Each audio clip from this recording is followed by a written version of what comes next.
So last night, Mike and I went out to eat and missed Walking Dead. And I guess my brain has now been programmed to watch an episode every Sunday because I ended up dreaming about it last night. I created maybe 3 episodes in one night last night.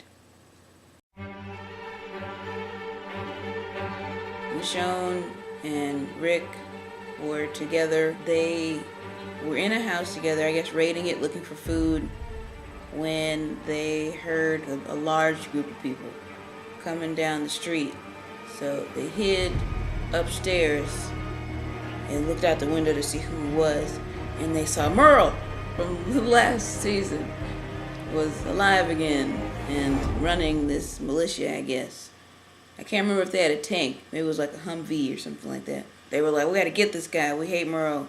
He's gonna destroy stuff. So they tried to recollect themselves to see what they were gonna do, where they were gonna hide to get away from this group, because they saw they were starting to go into the house.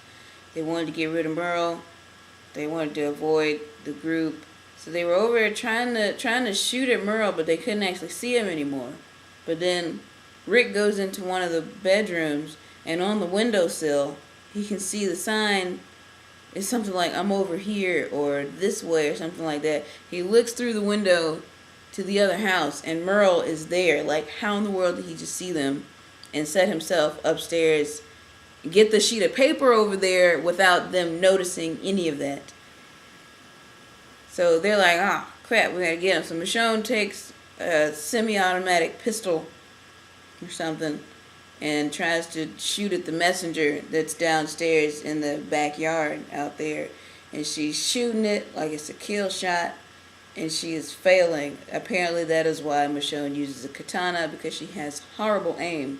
She shot like an entire round of bullets and did not shoot him at all. And then like the rest of the group went around that house and she was still shooting, and they were completely unfazed by her shooting. I think maybe she was shooting a toy gun. She was like, I wish I could kill him.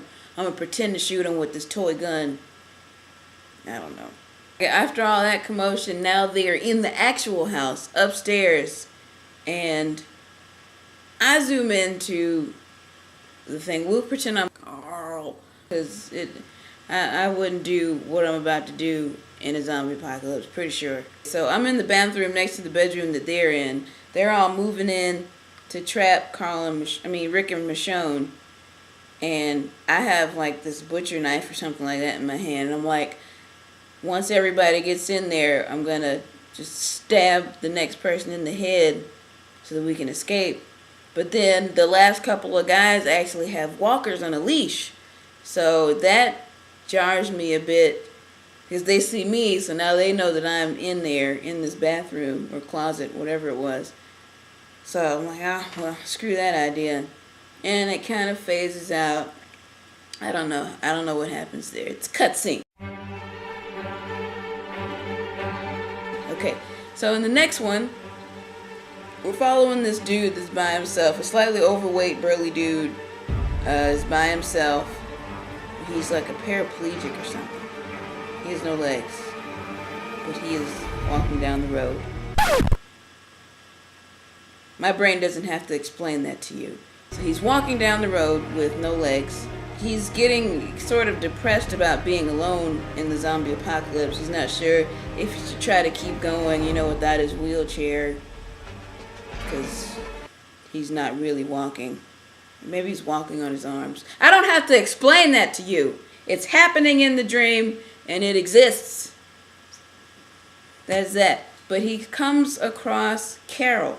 She's been by herself, he's been by himself. So they link up, and I feel like I go back and forth between her not having any legs either. They're both legless, walking down the street, surviving together. And then a sort of stampede of zombies come. Hold on. One of them was carrying a car. She's carrying a car because it doesn't work anymore, but she doesn't want to abandon it. So she is carrying it over her shoulder. And so now they're walking together down the street. Him walking legless, her also walking legless with a car on her shoulder. When a stampede of zombies come across the street, and they have to now battle it. She has to put her car down. He and her kind of get separated a little bit handling it.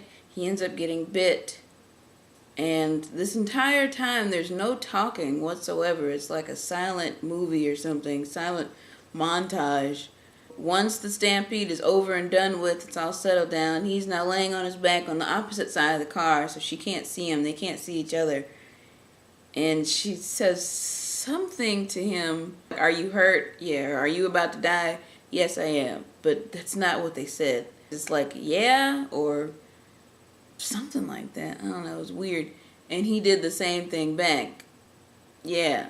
So in the middle of all this, she has now had a baby. Apparently they have been walking down this road for 9 months because she is pregnant with his baby. And she tries to quickly make it around the car to show him their newborn child. But he coughs and dies just before she's able to get in place to show him the face of his post-apocalyptic baby. She's all sad, but she doesn't have time to mourn because like 2 seconds later he turns and starts growling, trying to reach for them. So she's got to roll over because she tried to lay down to show him the baby. She had to roll over and get up and keep it moving.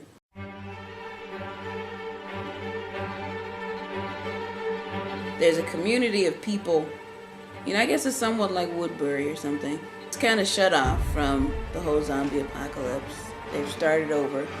And everyone is celebrating this interracial couple. This black guy and this blonde woman are so in love with each other, and they're gearing up for a wedding for them.